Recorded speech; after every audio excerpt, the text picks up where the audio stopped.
physical world is our creation. We each create our own version of the world. Because my life is being created through my channel, I can look in my creation to get feedback about myself, just like an artist looks at his latest creation to see what works well. We can look at the ongoing masterwork of our lives to appreciate what we are and to recognize what we still need to learn.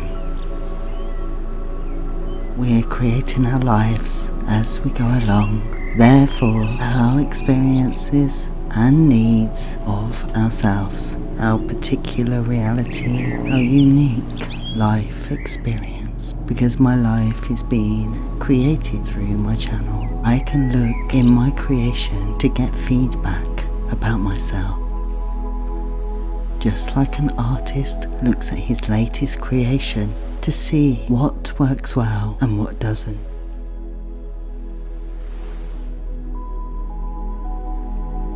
We can look at the ongoing masterwork of our lives to appreciate what we are and to recognize what we still need to learn. We're creating our lives as we go along. Therefore, our experiences and needs give us an instant, ongoing reflection of ourselves. In fact, the external world is like a giant mirror which reflects both our spirit and our forms clearly and accurately.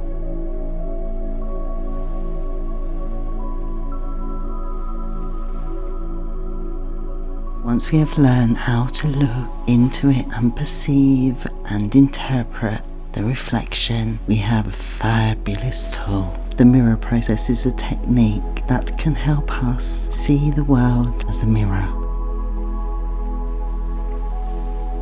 Viewed in this way, the external world can teach us hidden aspects of ourselves which we can't see directly. The process is based on two premises. One, I assume that everything in my life is a reflection, my creation. There is no accidents or events that are unrelated to me. If I see or feel something, or if it has an impact on me, then my being has attracted or created it to show me something.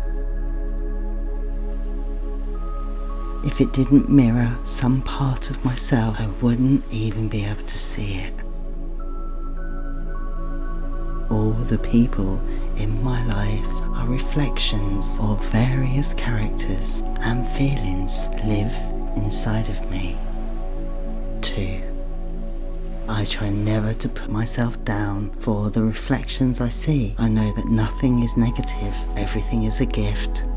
And that brings me to self-awareness. After all, I'm here to learn. If I was already perfect, I wouldn't even be here.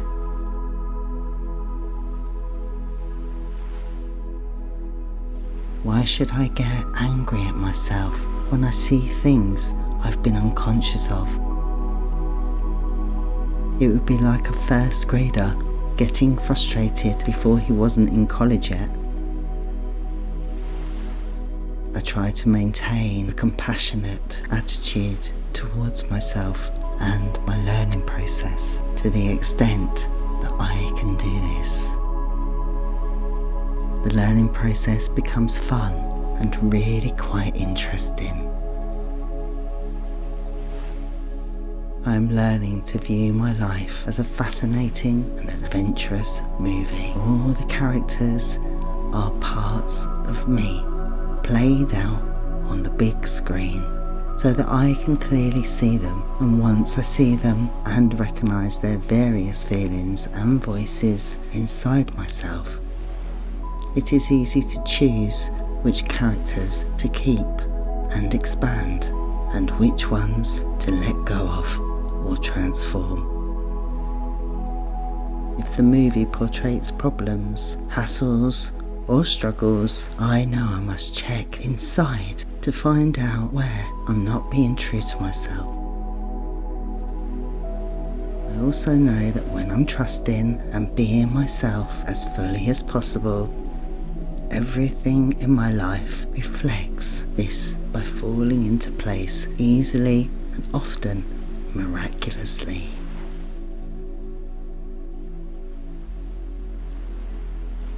Problems are messages. If there are problems in your life at the universe trying to get your attention, it's saying, hey, there's something you need to be aware of, something that needs your attention. If you pay attention to the small signals, you will learn from them. But if you don't, the problems will intensify until you get the message and start to pay attention. If you accept every time a problem occurs, the universe is showing you something, you will make rapid progress on your journey of self-discovery.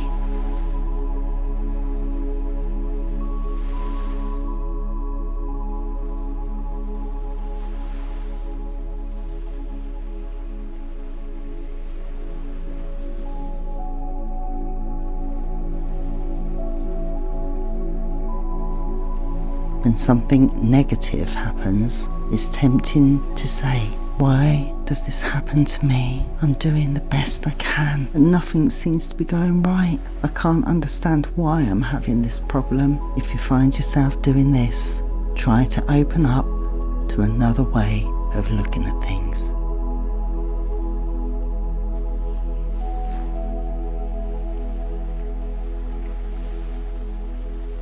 Go inside and say to the universe, I know you're trying to show me something. Help me understand what it is. After you do this, let go of focusing on it, but stay open to the message that will be coming through.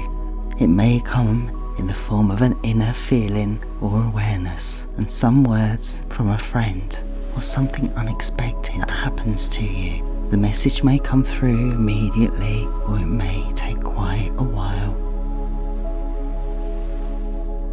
One of my clients was fired quite unexpectedly over 2 years ago.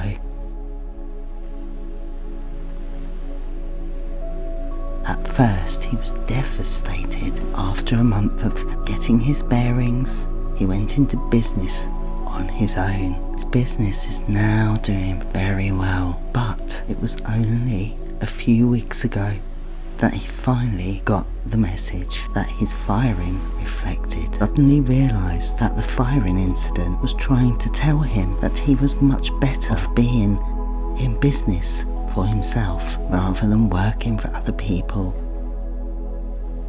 For him, this realisation not only affirmed his present course in life, but it also finally resolved the sense of incompleteness about being fired that had lingered with him since the incident.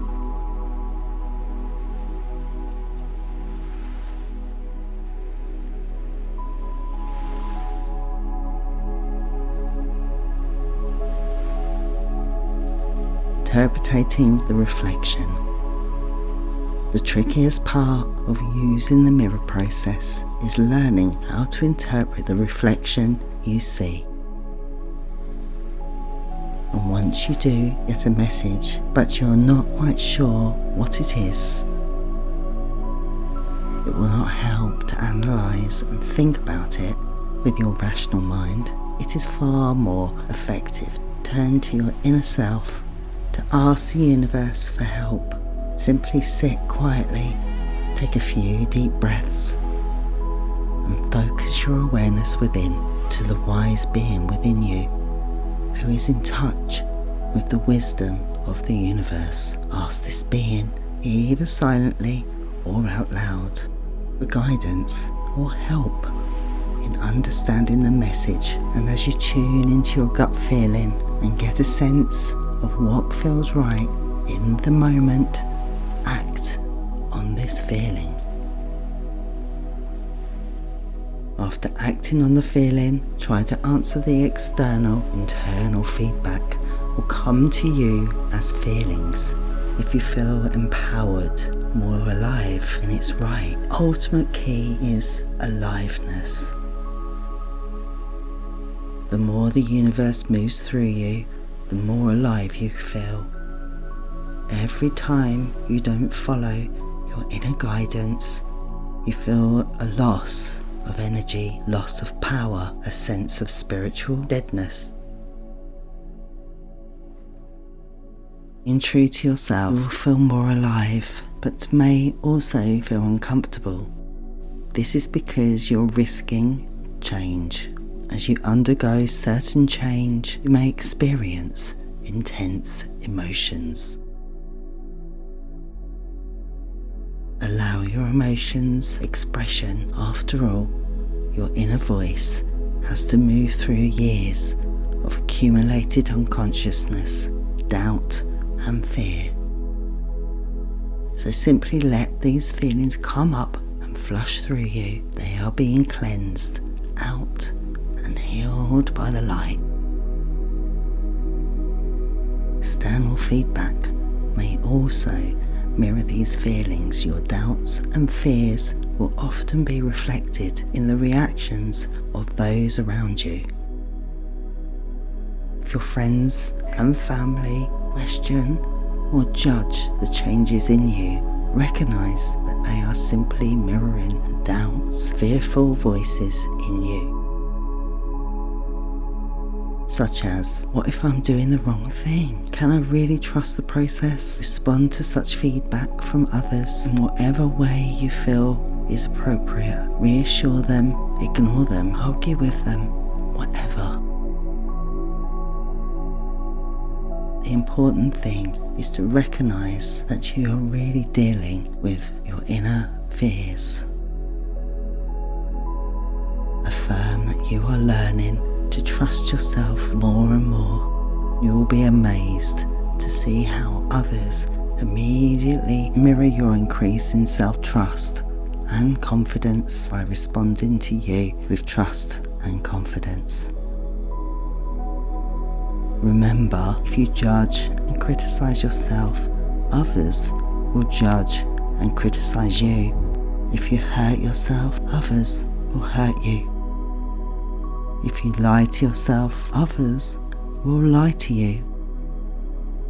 If you are irresponsible to yourself, others will be irresponsible in relation to you. If you blame yourself, others will blame you.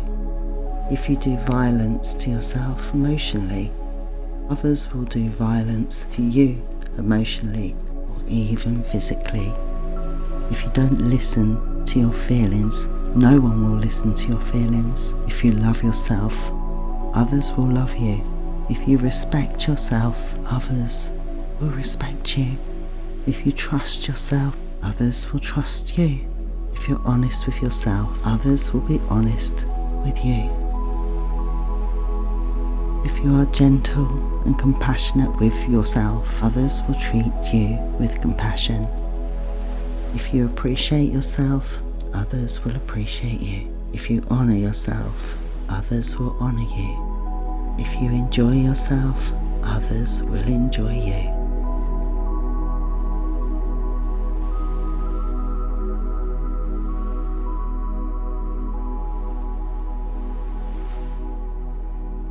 Changing old patterns.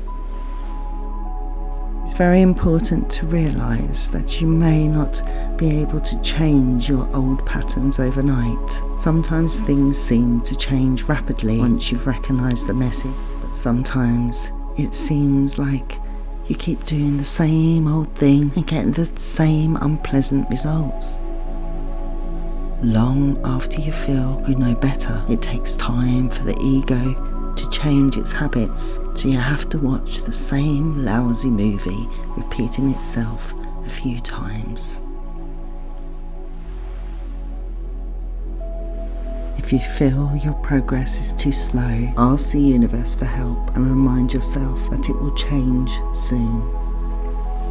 change happens not by trying to make yourself change, but by becoming conscious of what's not working.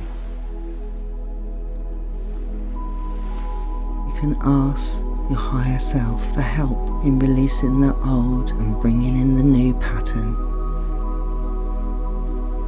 Remember, the darkest hour is just before the dawn.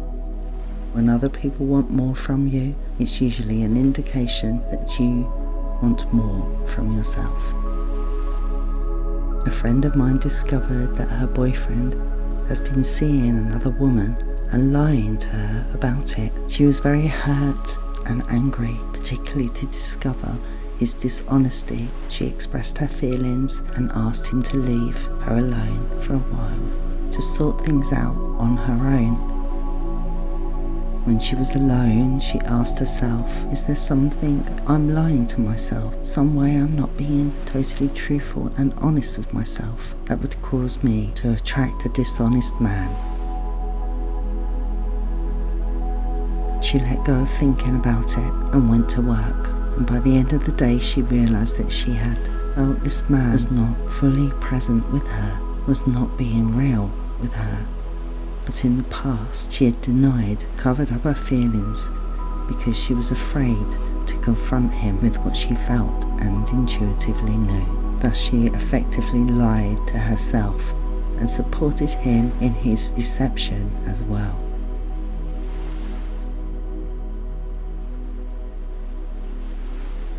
She realised this was a lesson, so learning to trust her feelings more and to have the courage to express and support them. She started doing more with her boyfriend and eventually worked out an honest, communicative relationship.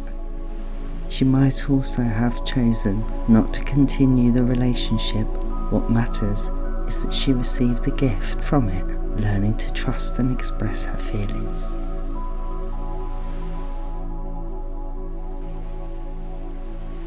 If you are emotionally triggered by something a person does, the two of you are probably mirroring for each other. It may appear that you have opposing viewpoints, but internally you're probably very similar. One of you is acting out one side of the internal conflict, while the other plays out the other side.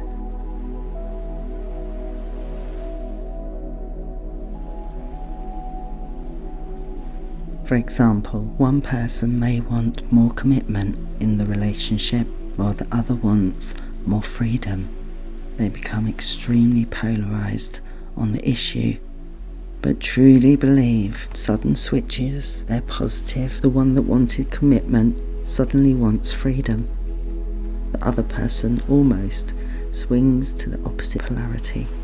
The reason for this is that they attempted to resolve the inner conflict they both have, the desire for closeness, the security and the fear of entrapment. Once people look inside and become more aware of their feelings, they often recognize that they have simply projected their inner conflict out onto the outside world so they could recognize and deal with it. If the person truly, unequivocally wants a committed relationship, he will simply attract another person who wants the same thing.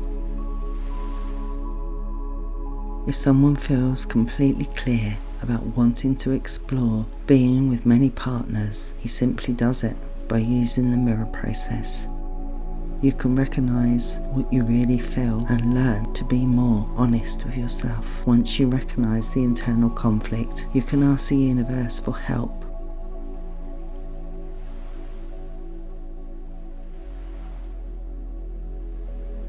Seeing the world as your mirror also gives you wonderful opportunities to receive positive feedback. Think of everything you like and enjoy about your life right now. You created these things. They are also your mirrors. Think of the people that you know, whom you love, enjoy, respect and admire. They are your mirrors. They couldn't even be in your life if they didn't reflect you. You would not be able to recognise their positive qualities if you didn't have similar ones.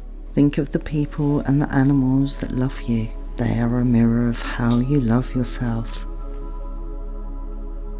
If you have a home that you love, or a particular spot in nature that is very beautiful to you, it is a mirror of your own beauty. And when you see beauty everywhere, it is a reflection of yourself. There are mirrors everywhere. Whoever you have a connection with is a mirror to you, and the deeper the connection, the stronger the mirror.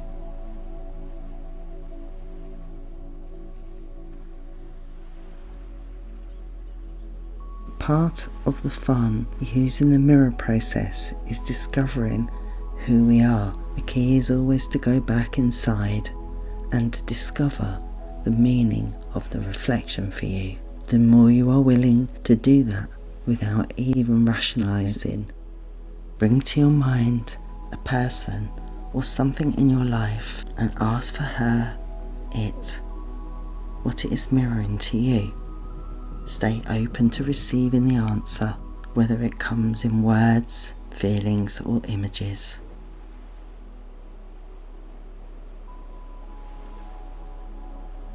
Exercises. Number 1.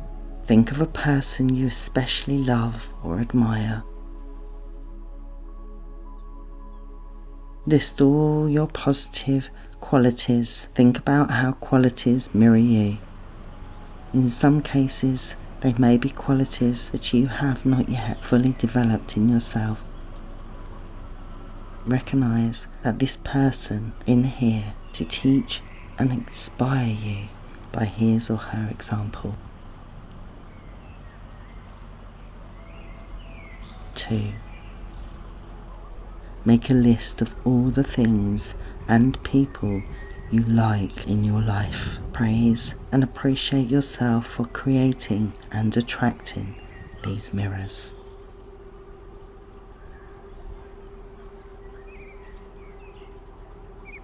Take another deep breath, and as you exhale, slowly open your eyes, feeling energized, happy, and full of life. Thank you for listening. Love, light, and peace.